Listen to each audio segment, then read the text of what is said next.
Monsieur Christophe Charlier, vous soyez le bienvenu en Tunisie, merci spécialement beaucoup. À Sfax. Merci. Voudriez-vous nous parler des relations entre l'université de Nice et l'université de Sfax? Ouais. Oui. Alors ce sont des relations qui sont anciennes, qui étaient entretenues par des collègues niçois et qui prennent aujourd'hui disons une tournure plus institutionnelle, puisqu'on s'est engagé, jusqu'à présent ça n'existait pas, mais on s'est engagé dans la mise en place d'un double diplôme de licence d'économie, d'économie fondamentale, avec l'université de Sfax. Surtout, vous avez un projet qui concerne un diplôme bien... C'est ce diplôme de double licence, en fait, qui permet en fait aux étudiants en économie de Sfax d'avoir leur diplôme tunisien de l'université de Sfax et une reconnaissance de ce diplôme et le diplôme de licence de l'université de Nice. C'est-à-dire reconnu par les autorités tunisiennes et les autorités françaises. Absolument, puisque c'est le diplôme en fait de l'université de Nice. De Nice, c'est quelle spécialité? En économie. En économie. Ouais. C'est dans le sens général du mot ou bien il y a une spécialité? Non. Les licences en fait sont des... Ici on dit, je crois, licence d'économie fondamentale. Donc ça montre bien en fait l'idée qu'en licence, on acquiert des connaissances fondamentales. Il n'y a pas de spécialité en fait en licence. Sauf des licences très particulières. En France, on appelle ça les licences professionnelles, dont le but est de former des étudiants à Bac+3 pour aller travailler ensuite directement sur le marché du travail. Mais là, c'est pas de ça dont il s'agit. C'est une licence dont le but est ensuite de continuer, de poursuivre les études au niveau master. Et plus pour certains d'entre eux, jusqu'au niveau doctorat. Vous avez participé à ce colloque, c'est sûr que vous avez une communication intéressante. Sur l'économie. Voudriez-vous nous parler de cette communication, surtout le résumé de cette communication?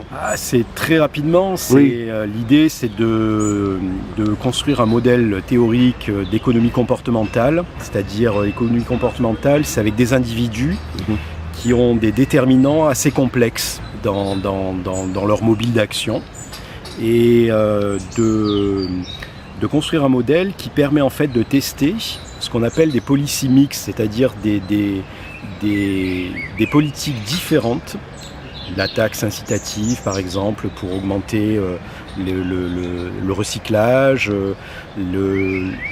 la délivrance d'informations publiques sur l'importance du recyclage, et puis des choses plus ponctuelles, qu'on appelle des nudges, qui permettent en fait de modifier en fait les comportements des individus, et donc de tester en fait ce complexe en fait de politique pour augmenter le recyclage en fait des ménages, de manière à avoir moins finalement ce qui peut être des matières premières au fond, plastique, verre, papier, déchets organiques pour la biomasse ou le compost, avoir moins de pertes en fait à ce niveau-là et pouvoir bénéficier au fond, transformer ces déchets de manière valorisée. Donc, voilà un peu l'idée. On a beaucoup parlé dans ce congrès ou dans ce colloque, comment ils veulent le nommer, des distributions équitables des ressources. On peut arriver à distribuer équitablement les ressources? Ça c'est pas une problématique quand j'envisage du tout. Moi parce que quand vous parlez d'équité, en fait, il va falloir que vous ayez une norme d'équité. Et donc le discours économique que vous allez devoir mettre en place, c'est un discours qui est normatif. Et là, dans ce que je vous ai expliqué, en fait, quand je teste l'efficacité de politiques publiques, je ne me pose pas de questions sur la norme, je me pose des questions sur leur efficacité, donc c'est un discours qui est positif. Mais effectivement, on peut très bien avoir une analyse qui soit complètement normative, et il y a des réflexions là-dessus, effectivement, notamment en économie du développement. Il y a des expériences bénéfiques dans ce domaine? Oui, des expériences, des études. En France ou bien? Étudiées, non, pas un peu partout, pas qu'en France. Mais c'est un problème qui se pose de toute manière partout. Oui, dans tout le monde. Ça a donné de bons résultats? Alors les résultats, ça dépend. Ça dépend des expériences qui sont menées, du comportement des populations, du type de politique que vous mettez en place. Mais ça, c'est une voie vraiment de recherche qui est extrêmement intéressante, effectivement. Ouais. Ouais. Mais il y a une grande différence entre la théorie et la pratique. Oui, Ça, c'est le grand problème. C'est pas un problème, c'est des approches qui se complètent en fait. Hein. Oui. Et bien souvent, quand vous faites de la théorie, vous mettez en place des hypothèses qui vont vous permettre de capter, pas toute la réalité, mais ce qui vous semble essentiel dans la réalité. Et donc si vous faites un bon travail sur les hypothèses, normalement votre travail théorique il est utile. Mais le problème lui-même, on parle toujours des théories, mais sur le plan pratique, on ne trouve rien.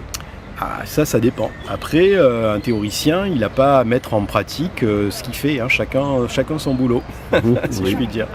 Donc il y a des gens qui s'inspirent de discours théoriques et qui ensuite essaient la mise en pratique, pas forcément d'emblée comme ça, hein. Vous pouvez avoir des expérimentations de terrain limitées pour voir ce que ça donne et ensuite que ça puisse produire de l'information qui va être utilisée in fine par les pouvoirs publics. En matière de déchets, de toute manière, on parle de politique publique, hein.